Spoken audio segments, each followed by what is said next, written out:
Boom. Those people who say, I want to be my own boss, they're almost always wrong. Welcome to the Founder Mindset, Episode 1, Why Most People Never Become Entrepreneurs. I'm Maya, and with me is Pranay Mahendrakar, a serial founder and growth strategist who's built several AI systems from zero to market. If you're new here, hit subscribe so you don't miss what's coming next.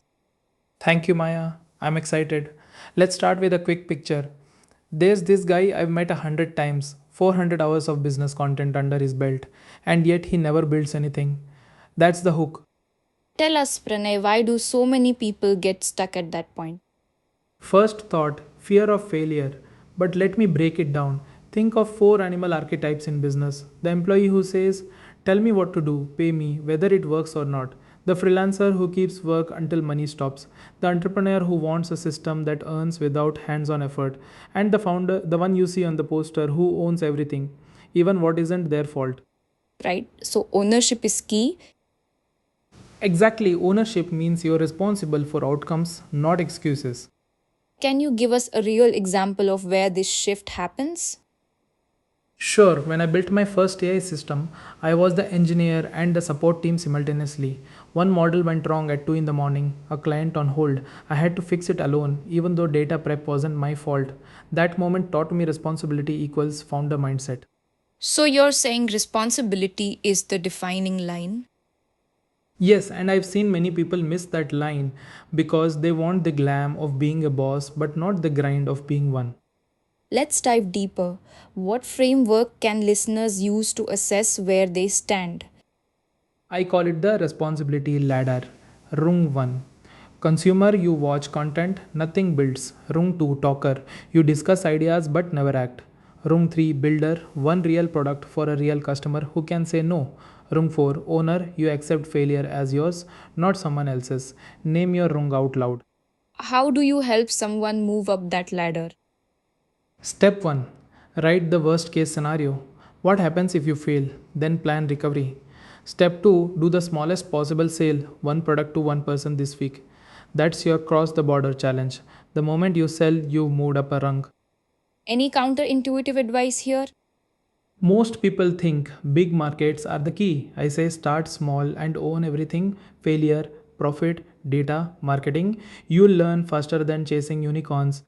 What's an example of someone who followed this path? Take Nitin Kamath, founder of Zerodha. He worked a call center job while trading. He didn't burn the boats. He kept steady income and took incremental steps, profit per customer until scale happened. So, consistency beats drama. Exactly, consistency builds responsibility. Drama burns momentum. Do you have a story that highlights the moment someone realized they were an owner? Sure, I had a client on hold because my model failed at midnight. No one else could fix it. That crisis made me accept ownership. From then on, every risk was mine, not outsourced. What about mindset?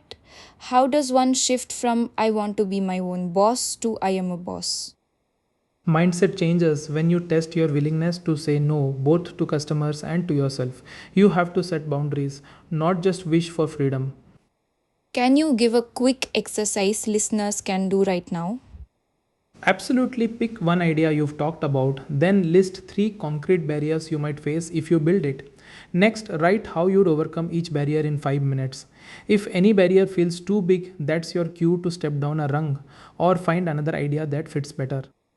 So, the takeaway build something, own failure, keep moving. That's the path to real entrepreneurship.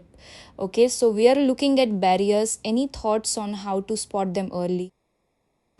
Good question. First, you ask if this product existed tomorrow, what could fail overnight? Identify that one point and build a mitigation around it. That's the classic 1 point failure thing. So, when you spot it, what do you actually write down? I list three steps. 1. Build a minimum version to test the risk. 2. Create an escape plan that lets me exit with learnings. And 3. Set a daily metric so I know if the risk turns real.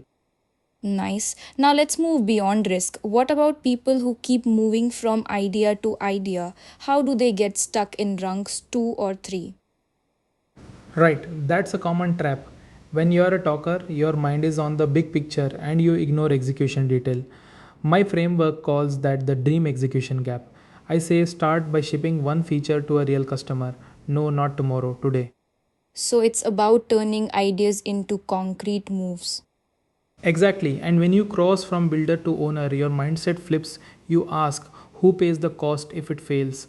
It's you. That simple ownership question kills the fear loop. Ownership is huge. Let's dig into that.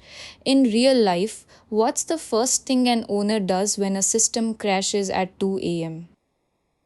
I go through a 5 step audit. 1. Re enter the problem in plain language. 2. Identify the root cause, not blame. 3. Check if any dependencies are on you. 4. Decide what fixes are viable in the next hour. 5. Communicate status to anyone impacted. No mystery. Nice system. How do you train yourself to keep that routine? I practice a thought experiment weekly, put myself on the board, write a worst case scenario, then draft the recovery steps on paper. The more you rehearse it mentally, the faster it becomes second nature. Okay, that's solid. People say responsibility is the main difference. Is there any research or data that backs this claim? Sure thing. I pulled from a study of 2,500 founders who surveyed their own exit interviews. Those who reported responsibility as top trade had a 37% higher success rate in first 3 years versus those who listed passion alone. Good data.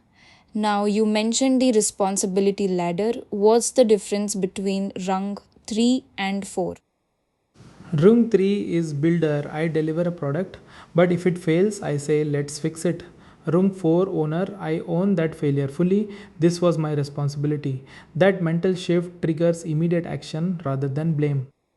Right? So, for someone who's stuck at rung 2, just talking ideas, what's the first actionable step to move up?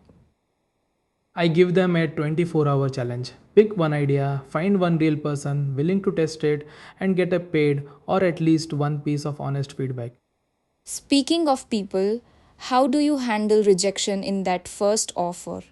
People usually freeze. Any trick? I tell them to treat each no as data. Ask what would make this a yes for you and then adapt the offering before next pitch. That reframes rejection from failure to iteration. That's pragmatic. Let me pause here. If you're listening, maybe hit that subscribe button or share this episode with someone who keeps dreaming but never starts. Trust me, a small action like that can create a ripple. Now let's get deeper into strategy. Suppose your idea is a SaaS for micro influencers. What's the first metric you'd track?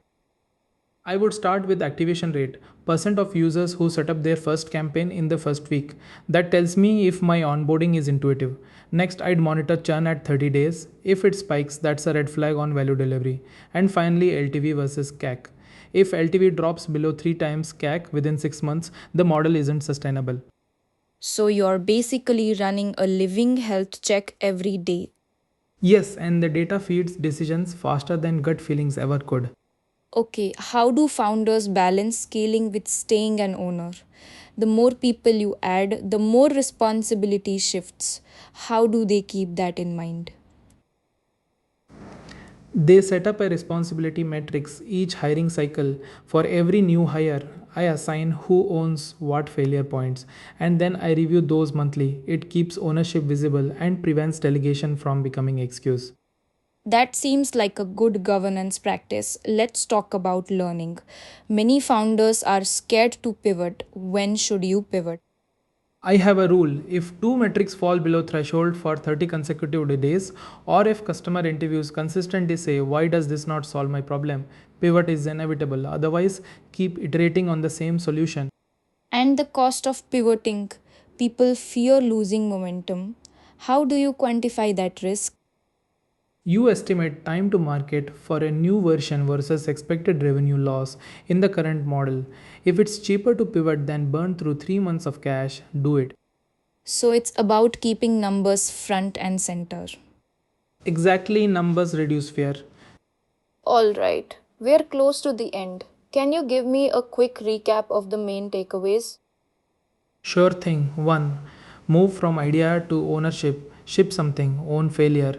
2. Treat every setback as data. Test the worst case and plan recovery. 3. Track 3 key metrics for your business: activation, churn, LTV, cake. Thanks, Pranay, for that neat wrap. Before we go, any final word of encouragement? Just this: the world needs more owners, not dreamers. Take that one small step today and own whatever happens next week. Wonderful. If you like this episode, hit like or share with someone who needs to hear it. Next week, we'll break down why motivation is a scam and what really fuels lasting hustle. Until then, keep building. This is the founder mindset. Good night.